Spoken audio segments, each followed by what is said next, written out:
The Honourable Leader of the Second Opposition. Thank you, Madam Speaker. This Premier's stance on climate change is confusing Manitobans, obviously because it's confusing him. He can't seem to make his mind up at all. The Premier is suing the federal government because he says Manitoba faces a double standard. However, he has some double standards of his own. He says that new hydro dams were a waste of money, but also wants credit for building them. The Auditor General said the NDP did nothing on climate change, and then the Premier says that, quote, clearly Manitoba's been one of the greenest jurisdictions for a long time, and clearly we are not being respected for that, end quote. Why is a progressive Conservative Premier covering for the NDP's well-documented failures on the climate file?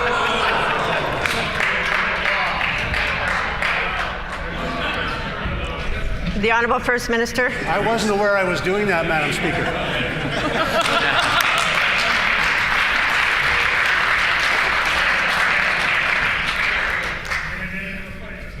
Order.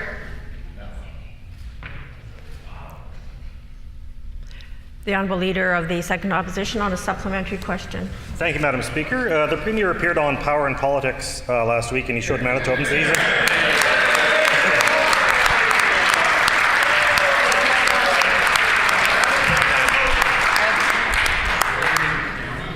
and showed the Premier is of two minds, or possibly more, on climate change. He says special deals with provinces are unfair, then wants a special deal for Manitoba, but other provinces shouldn't get credit for projects that will reduce emissions, but also wants credit for imaginary coal plants we've never built.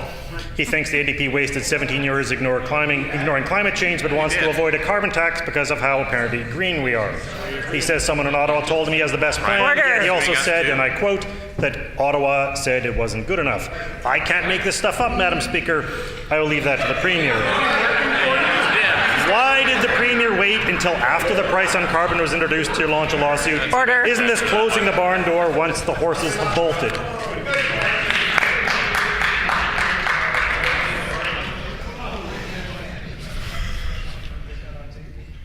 The Honourable First Minister. Okay, Madam Speaker. The NDP overbuilt Manitoba Hydro without the permission or involvement of Manitobans. They spent billions of dollars they shouldn't have spent. But that is no reason for us not to get credit for the mistake the NDP made, Madam Speaker. The fact of the matter is Manitobans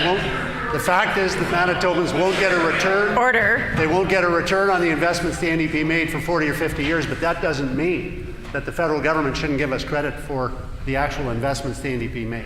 I guess what I'm trying to explain to the member, Madam Speaker, they say if you're explaining, you're losing, so I'm probably losing. But I got to try to explain to the member that Ottawa doesn't respect Manitoba's investments in green. No. We think they should. I don't know why he and his Liberal colleagues don't think so too. That's right.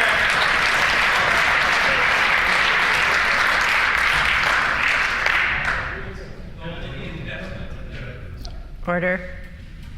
The Honourable Leader of the Second Opposition on a final supplementary.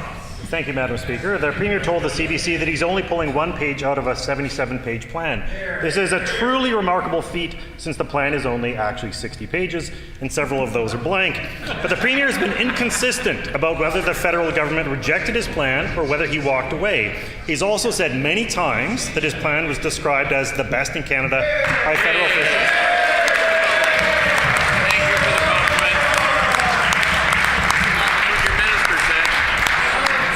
Could the Premier please explain exactly when and where this statement took place, if it took place at all?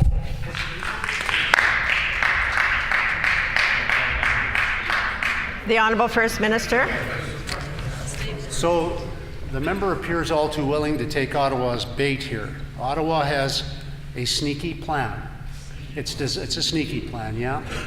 What it does, Madam Speaker, it's designed to be portrayed to Manitobans and Canadians as if they're doing something about fighting green, and then it also tells them, on the other hand, they get all their money back. That's not going to change behaviors, Madam Speaker. It's a deceptive plan. It's pure politics. The Liberals polled in Ottawa and said, let's run an election on this. That's what this is about. Instead of fighting about a carbon tax, which the member apparently has bought into and wants to do, why don't we all agree that we should be fighting carbon? And that's what Manitoba's made in Manitoba plans about, worked with hundreds of Manitobans directly, thousands indirectly, on the development of a plan to fight carbon instead of fighting about carbon tax, as Ottawa wants us to do. We've decided we're going to fight carbon instead. Here, here.